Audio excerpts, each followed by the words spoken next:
Russian President Vladimir Putin has firmly rejected the unconditional 30-day ceasefire ultimatum issued by Ukraine's Western allies during their visit to Kiev.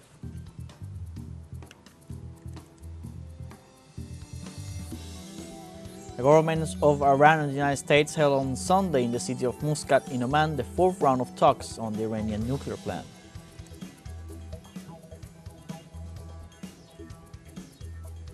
Palestinian authorities warn that people in the Gaza Strip are dying of thirst as the Israeli regime keeps restricting access to the vital liquid.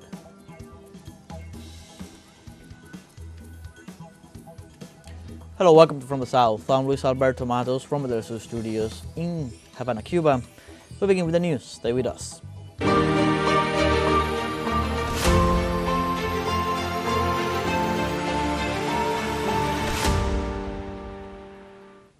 Russian President Vladimir Putin has firmly rejected the unconditional 30-day ceasefire ultimatum issued by Ukraine's Western allies during their visit to Kiev. The European leaders threatened tougher sanctions on Russia if it refuses to the ceasefire. Putin criticized the Western demands as ultimatums delivered with rude statements, emphasizing Russia's readiness for serious negotiations.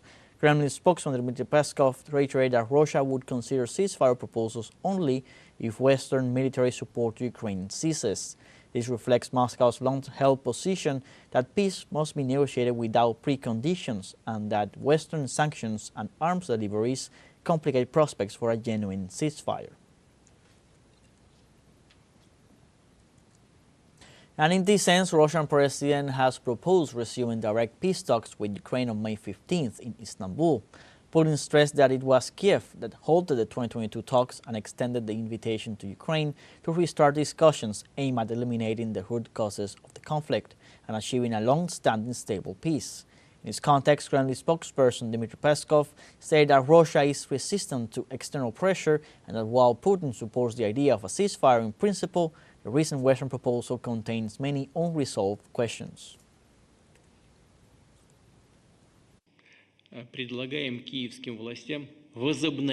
Despite everything, we propose the Kiev authorities resume the negotiations they interrupted at the end of 2022 to resume direct negotiations and, I emphasize, without any preconditions. We propose to begin without delay next Thursday, May 15th, in Istanbul, where they were held earlier and where they were interrupted.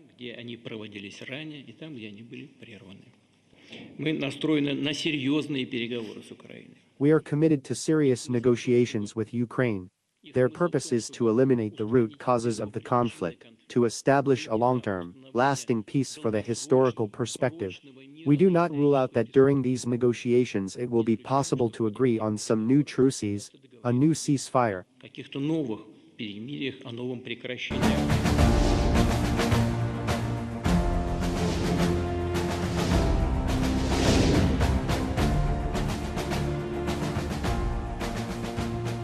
The 80th anniversary of the end of World War II was celebrated all over the world, with the biggest ceremony held in Moscow, where the date is called Victory Day. The celebration brought together generations in history and geography, where Russian citizens remember their ancestors, while grandchildren of historic European figures called for peace.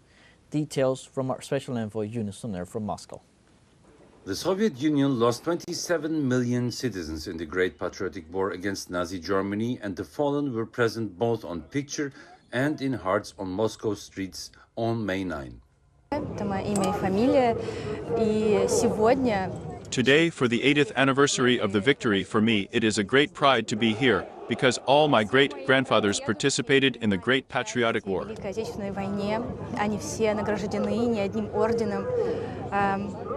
They were all decorated with several orders, and I, as their great-granddaughter, with their eyes, will see this incredible celebration.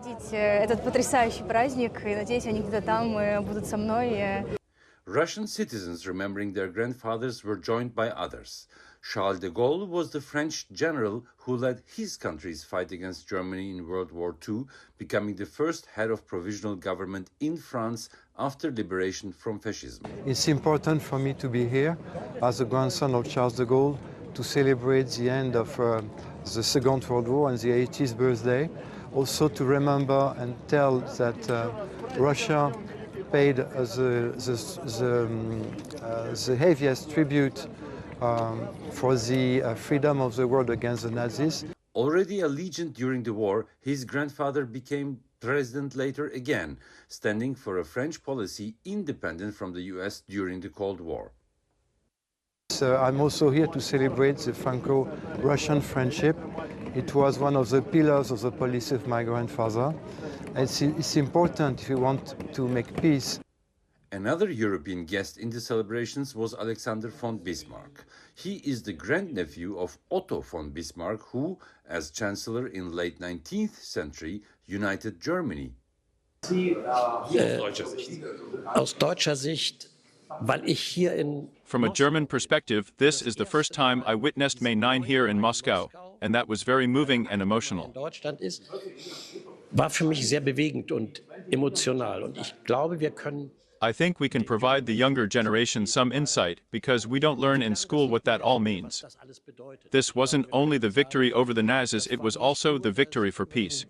Über die Nazis, sondern es war auch ein Sieg für den Frieden. His grandfather was chancellor between 1871 and 1890, dominating European politics with his policy of balance and his international congresses such as the Berlin Conference. The name Otto von Bismarck stands continent-wide famously for the merit of diplomacy. Das hat Russland immer angemahnt. Und das ist ja das Russia has always told us to construct the European peace order together. in Europa. Wir haben gesagt, Russland hat uns immer wieder gesagt. But we ignored that. And now we face the consequences in the conflict in Ukraine. That was a fatal mistake. Bei diesem Konflikt hier zwischen der Ukraine und Russland. Moscow's Victory Day celebrations and humanity's desire for peace brought together families and memories over generations and borders. A truly historic May 9, 2025. Yunus Soner, teleSUR, Moscow, Russia.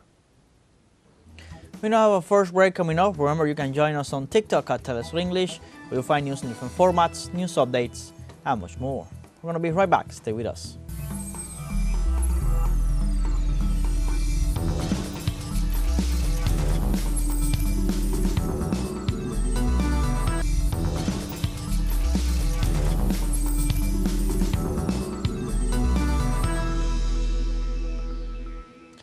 Welcome back. The governments of Iran and the United States held on Sunday in the city of Muscat in Oman the fourth round of talks on the Iranian nuclear plan.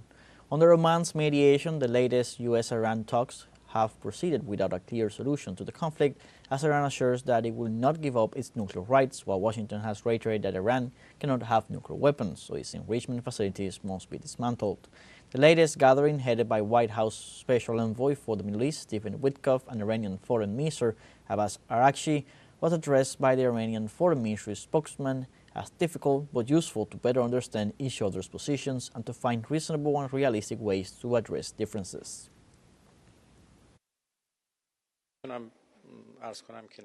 I can say that compared to the three previous rounds, the negotiations were much more serious and straightforward. We've, to a large extent, moved away from general discussions and gotten into more detailed matters. Naturally, this makes the negotiations even more difficult. From our perspective, uranium enrichment is something that absolutely must continue, and there's no room for compromise about that. We may consider limitations on its dimensions, scope, level, and amount for a certain period to build confidence, as we did in the agreement, but the principle of enrichment itself is not even negotiable. In other topics, the White House announced Sunday that it has reached a trade agreement with China at talks held this weekend in the Swiss city of Geneva. U.S. Treasury Secretary Scott Bessent said both sides made substantial progress in the all-important trade talks. Bessent added that more information will be disclosed on Monday and that President Trump was fully informed of the developments. White House Trade Representative Jamieson Greer described the 2 days of negotiations as very constructive.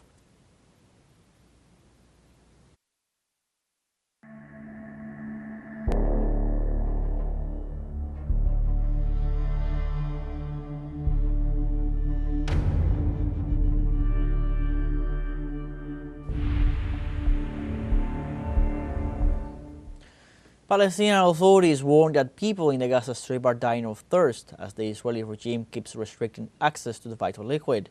In this regard, the Palestinian Water Authority issued an urgent humanitarian appeal alerting that 2.3 million residents are currently deprived of access to the minimum amount of water required for survival. Furthermore, in the appeal, the authority unveiled that water extraction in Gaza has declined by 80% since October 2023.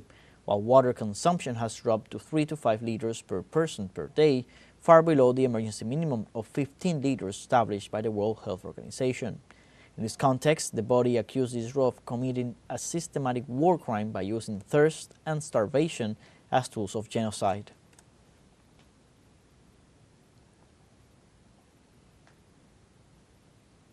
And in Palestine, the Israeli occupation army intensified on Saturday its aggression by demolishing residential homes in Nur Shams refugee camp in northwestern West Bank. Palestinian sources confirmed that occupation forces detonated 3 homes in the Al-Manshiyah neighborhood, bringing the total number of buildings destroyed by Israeli forces in the last week alone to 15. These demolitions are part of a wider systematic campaign by the occupation to erase entire neighborhoods within the camp as part of a plan announced 10 days ago to demolish 106 buildings in Nur Shams and Tulkarem refugee camps. This campaign has already begun a large-scale humanitarian crisis with more than 4,200 Palestinian families forcibly displaced, while more than 400 houses have been completely crushed and another 2,573 have suffered damage.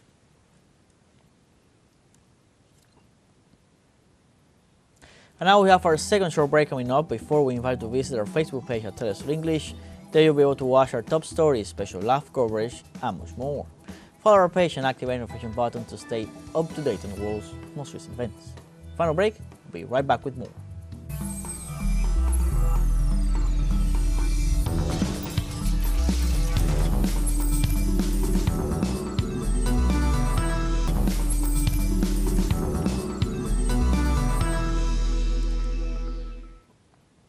Welcome back. In Uruguay, regional and local elections move forward this Sunday. Polling stations open at 8 a.m. local time, with more than 2.7 million voters summoned to elect 19 governors, 589 city councilors, 136 mayors, and 544 municipal councilors. Likewise, 19 departmental intendancies were presented, with 147 candidates for 7 political parties. On the other hand, 1.9 million Uruguayans will be able to decide on the mayors of 136 municipalities, 11 more than in the elections of 2020. And Venezuelans took part on Saturday of an electoral drill ahead of the regional and national elections of May 25th. Electoral authorities described the drill as highly successful. The National Electoral Council summoned citizens to participate in the democratic exercise with the objective of familiarizing voters with the system. This drill allowed the testing of the voting machines, checking the effectiveness of the transmission media, and evaluating the technical operation and logistics of the procedure.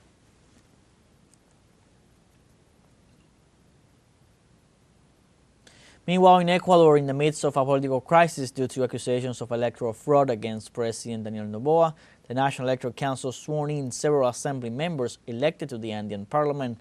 Let's see more details with our colleague, Gabriela Mena. Durante una ceremonia oficial que contó con la presencia de más de... During an official ceremony attended by more than 400 guests, the Ecuadorian National Electoral Council installed 15 National Assembly members, 19 for the province of Pichincha, 5 representatives of the Andean Parliament and 6 representatives from abroad. To the elected authorities who received their credentials, we present our most extensive congratulations. You have been chosen by the people to legislate with responsibility and work with the state with the trust placed in each one of you, but it is also a call of commitment to public ethics and community service. May this symbolic act mark the beginning of a new stage of work.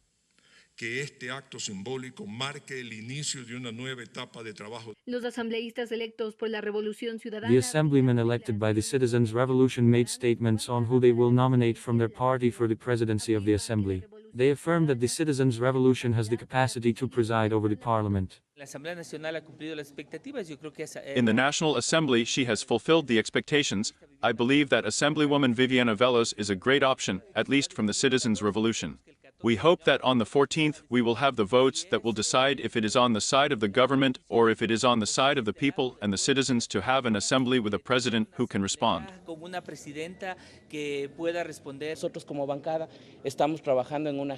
We as a bench are working on a legislative agenda, and evidently we have ratified precisely what we have always said, that the doors are open to dialogue for all those spaces where we can reach a programmatic agenda.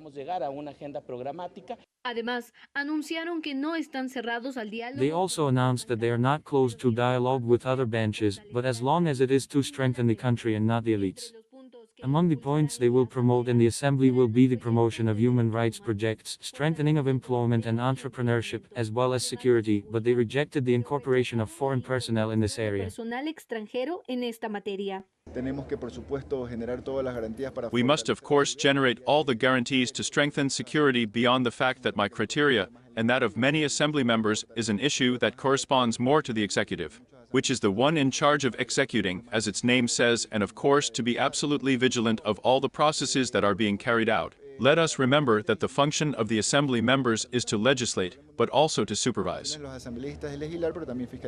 Para varios legisladores de distintas bancadas, algo que los For several legislators from different benches, something that worries them is that the mother of President Daniel Noboa, Annabel Azin, is designated as the president of the assembly, this because the ruling party has added allies.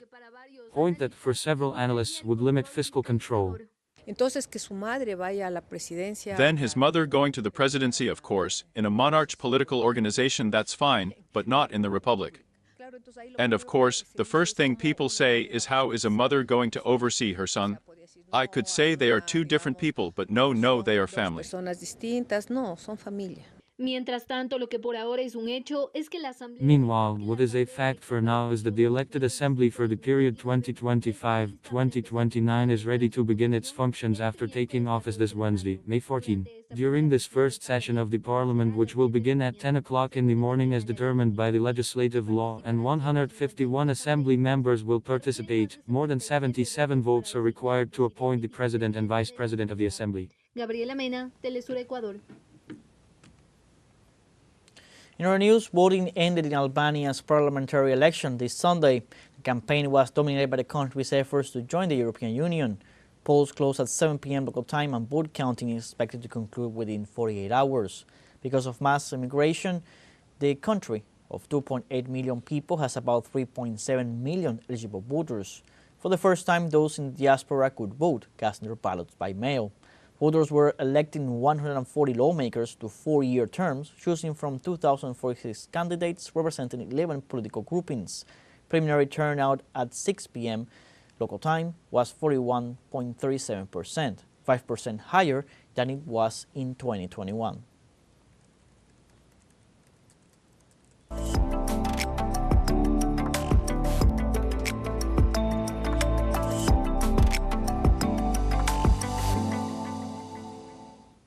On Sunday, many countries around the world hold commemorative events to celebrate Mother's Day.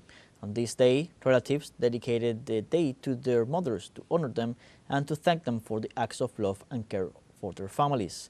Yet not all countries celebrate Mother's Day on the same day due to differences in culture and traditions. In the Americas, countries like Chile, Cuba, Venezuela, Colombia, and Brazil have adopted the festivity on the second Sunday of May.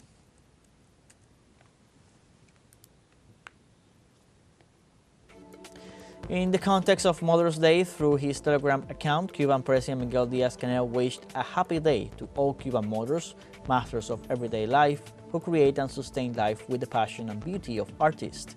Thank you for so much. A big hug for you.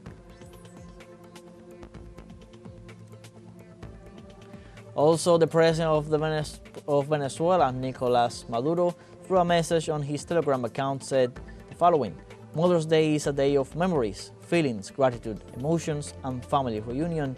We must defend our mother as one would defend the most precious thing. Let us defend the family as one would defend one's homeland. Those whose mothers are alive, take care of her. Take care of her, visit her, be with her, respect her, love her. And to those of us whose mothers have passed, let us always remember her. Let us raise a prayer for them. I send you all my love, admiration, and infinite gratitude.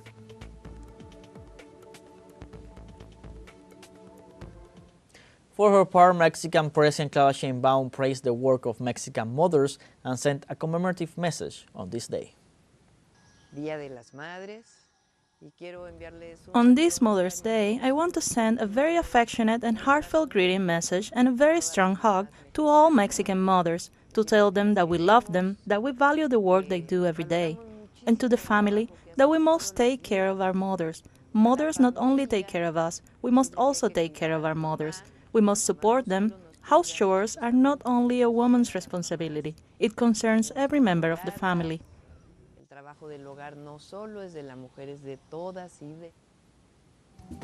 Like this, we have come to the end of this news brief. You can find these and many other stories on our website at telesurenglish.net. So join us on our social media on Facebook, X, Instagram, Telegram, and TikTok. For TeleSUR English, I'm Luis Alberto Matos. Thanks for watching.